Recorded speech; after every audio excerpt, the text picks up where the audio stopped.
crucified.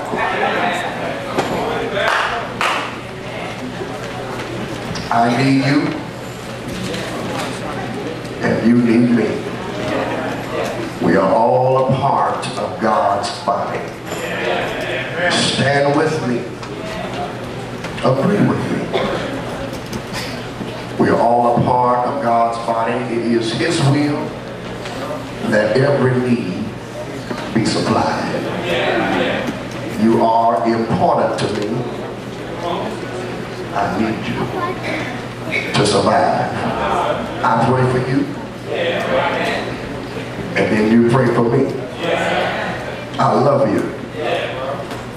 I need you to survive. I won't harm you with words from my mouth.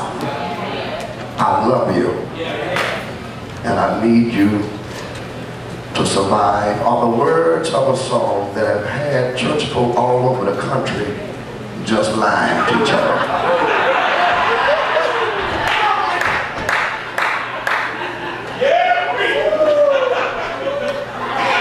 Many times the worship leader will have you to hold the hand of the person beside you and tell you to look at them in their face and serenade them. And yes, you heard the words coming from a mouth that was connected to their head, but it did not come from their heart. And my grandmother says, you can sing a lie, just like you can tell one. Amen, somebody. But these two little verses try to move us as the body of Christ to appreciate family. It tries to move us to the understanding that we really do need one another. Semper Fi, or Semper Fidelis, is a slogan of the United States Marines. Those two words literally means always faithful. It's one of their main tenets. And they have taken a vow that they're going to be faithful in three areas. Number one, to their country. Number two, to their commander-in-chief. Number three, to their fellow comrades. All right. Amen. And the United States Marines say of themselves, they vow never to leave a fellow fallen soldier on foreign soils. And so many times when you watch these war documentaries, when you watch these war movies, and even when you catch clips on the TV of actual footage, you will see many times a Marine running back into the battlefield, strong with bodies, recovering the dead as well as the dying, because they have vowed that they will not leave a fellow soldier on foreign soils. Well, can I tell you that the moment you get saved, you change addresses? That you enjoy dual citizenship. This is where you work, but heaven is where you live. So then all of us are pilgrims and strangers who are traveling through this barren land. And so earth is foreign soil. But it's a sad commentary of the household of faith that many of the wounded of the church were wounded by people in the church. Talk back with me if you can. There are countless Americans who have died by friendly fire. And that means that their death did not take place by an enemy's bullets or by an enemy's bomb, but it was, good God Almighty, firing coming from their side of the opposing line. There's a whole lot of people who would be here today, but they got hurt by some church folks. And they know hurt like church hurt. Help me somebody. When you see the person talking about you and dogging you out and they got a Bible in their hand, help me somebody. When they sit in church and hear the sermon, hear the singing, they are part of the worship and the praise, then you expect for them to act a little different. But how many know that everybody in church ain't saved? Come on, somebody. And all the saints ain't saved either. Talk back with me if you can. What we see in church on Sunday morning many times is not Christianity, but churchianity. They look like they got it together, but in essence, they don't have it together. And we make all these big bad claims about what we're going to do to Satan and his kingdom. About we're going to tear his kingdom down. But we can't never get to the firing line, because by the time we get there, we're all so wounded.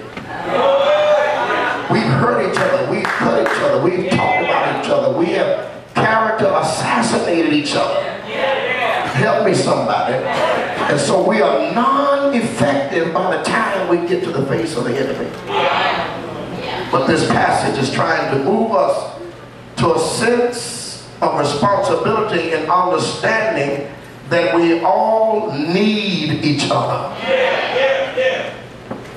Now, in the first verse, there is a phrase that I need you to underline. You need to highlight it, or at least etch it in your memory. And if you can underline or understand, wrap your mind around this phrase, you can get this whole little passage right here. And the words are, in the spirit of meekness. Yeah, I see. Now, if you can grasp that, you got the whole meaning of this message. In the spirit of meekness. In other words, show mercy.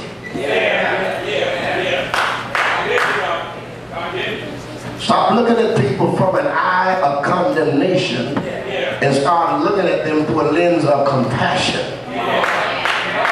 Show mercy. And can I tell you, he who shows no mercy will one day be in need of mercy. Help me, somebody. Yeah, and there are 4 reasons why we should show mercy. They are in the very first part of the verse. Listen, he says, brethren, if a man be overtaken. There's 4 reasons right there. Y'all want to hear him? Listen to what he says. Brethren, if a man, that's the first one. Man, we ought to show mercy because we're all men. Now that man right there is not exclusive of female gender. It is anthropos, which catches all of humankind. We ought to show mercy because we're all men. Y'all with me? In other words, you know, if some of us were from another planet, then maybe they could do the talking.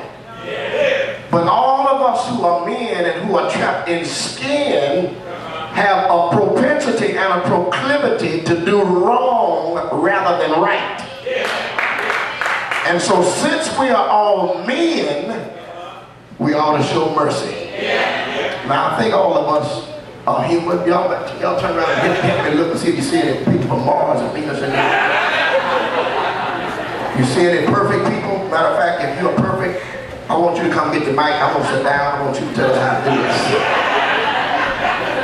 Everybody raise their hand. Okay, we ought to show mercy, first of all, because we're all men. But then we ought to show mercy because we're all kin. That's the first word. Brother. Adelphos in the Greek, which suggests that we have union from the womb of a woman. All of us in this room are descendants from Adam and Eve. Okay, all races, all creeds, all nationalities, all of us are descendants from Adam and Eve, which introduces us one of 2 families that are at work in the earth today. First of all, that is the creational family. That's all of us who are born of Adam and Eve. But then there's another family called the Christological family, which is all of us who are saved. Are y'all still with me?